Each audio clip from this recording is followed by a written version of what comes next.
Con-crete University 101. Lesson 8, Mugshot Booking Part 3. Now here's Part 3 of Mugshot Booking. I know that this lesson is dragging along like the last hour of school the day before spring break, but the long process of booking into the county jail moves slower than a snail's pace crawling through salt, so bear with me before the system bears down on you. At this stage of admission and intake, you're becoming quite aware of the hurry up and wait movement.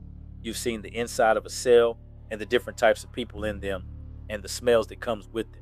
You've maybe had a sack lunch or two or three, and you've been probed by the booking clerk and the computer brain about your bad decisions in life.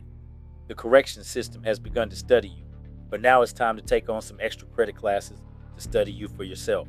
The only person who should be studying you and knowing who you are better than you is you. Stay true to you from the beginning to the end. All of your dangerous weapons will be checked at the gate. Therefore, the only weapon that you can and will have from this point on will be your mind. So loaded, full clip, real spit. Once the mental questioning is basically over for this part of the journey, the physical questioning will begin. Of course, you will be frisked and searched before and after you get into and out of a police car or wagon, and before you enter the holding cell, and all throughout this hardcore career, but now it's time for the naked truth due. A pat search is when officers rub down your body for a hands-on touch of the crevices of your person in search of contraband while you have your clothes on, but a cavity search is where their gloves are put on and your clothes come off. Before this humiliating act of fondling for law enforcement security, they may have you do a dexterity check to test your physical balance, to indicate if you're under the influence of strong drink or illegal mind-altering substances. Touch your nose and your toes is how it goes.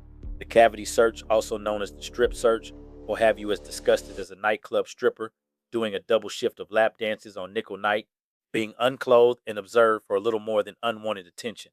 For those who don't know the drill, here's what it consists of. The running of fingers through your hair and behind your ears. If you have braids, long locks, definitely a wig on or a bun in your hair, they will make you take it down for the search. Then comes the old throat and tonsil check. You must open your mouth wide, pull your jaw flaps apart, stick out your tongue, lift it up and down, move it all around and say ah. Totally intrusive if you ask me, and this is only the checkup from the neck up. Chew on that. Stay locked in for more stress about the booking process. Down below we will unfortunately go from the dean, exhale cell, and be free. Know before you enroll,